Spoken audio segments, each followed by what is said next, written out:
is there a purpose to our life? And, well, that's a hard question. And then, if there is a purpose, well, how is it expressed? And then, if there is a purpose and our lives are truncated, as they are, by death, then how can that purpose have significance? And those are hard questions. But Socrates' experience seemed to be that he had lived enough in his life so that when push came to shove, which it certainly did, he was able to gracefully let it go.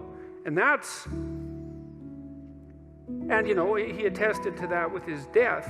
And that's fairly convincing, I mean, that's a fairly convincing argument. And it's one that I find, well, it's hard to tell if I find it exactly credible, but I don't find it incredible. I mean, I certainly have noticed that as I've got older and have done things, what would you say? Accomplished isn't exactly the right word. I've participated in many things that I'm pleased to have participated in them, but wouldn't necessarily go back and participate in them again. It's sort of as if when you do something and you finish it, it's as if it's done. You don't have to do it again. And maybe it's possible, who knows, that if you finish your life, whatever that might mean, if you exhaust your life, then that's enough life, that you've had enough. And I mean, that doesn't mean that I try not to keep myself healthy and that I want to die tomorrow. It doesn't mean any of that. I'm trying to stick around as long as I can, but there's still that curiosity about the relationship between life and mortality, and the possibility that a life well lived exhausts itself in some fundamental sense, so that you can be satisfied, let's say, with what you were. There is some psychological evidence that bears on this. If you ask people what they regret, especially as they get older, what they generally report is things not done. So they don't regret so much mistakes they've made, although of course people obviously regret mistakes they've made as well. So they don't exactly regret sins of commission, right? Errors that they've actively made. They torment themselves for opportunities that had presented themselves that they did not, let's say, exploit or engage in.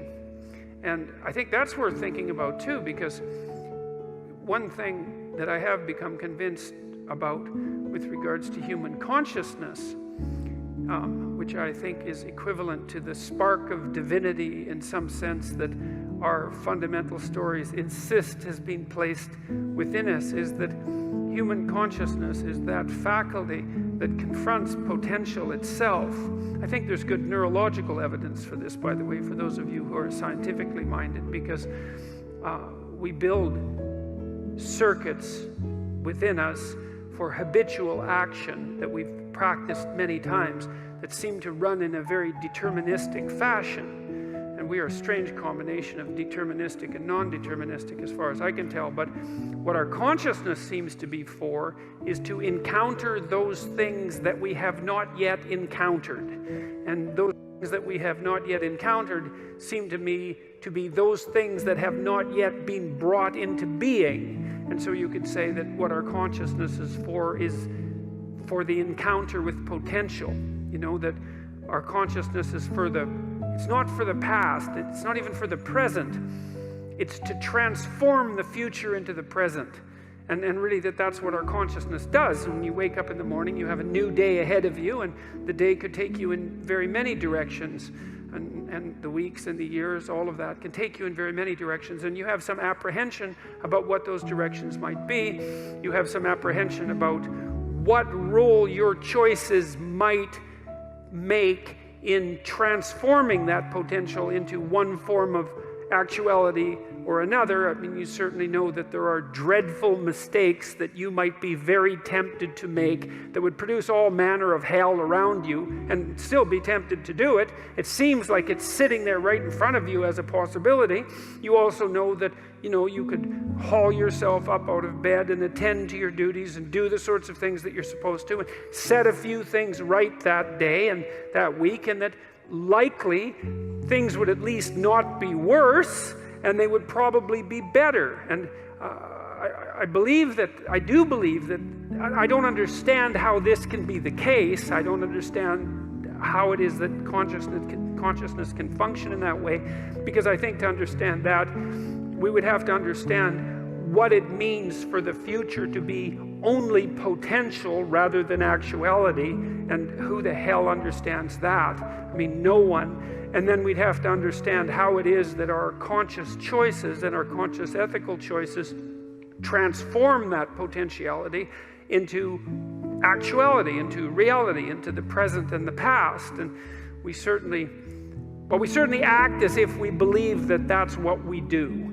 We upbraid ourselves. For example, when we do a bad job of it, we're upset with our children and those we love if we don't believe that they're living up to their potential. We're guilty and ashamed when we make choices that we feel are inappropriate. We understand to some degree that the manner in which time lays itself out has something to do with the ethics of our choice. And again, I would say that's a very deep idea. I think it's the most true idea I know. It's very emphasized, that idea emphasized in ancient religious stories such as those that are outlined in Genesis, or in Genesis with its strange insistence that, God is that which brings order out of chaos, formless potential, generates the world out of formless potential, and that we're somehow made in that image, which seems to me to be the case. And that the proper way, by the way, to go about acting in that image is to act in relationship to the potential that confronts you with truth and with courage, with careful articulation. That's the logos. And that if you do that, then what you bring forth is good.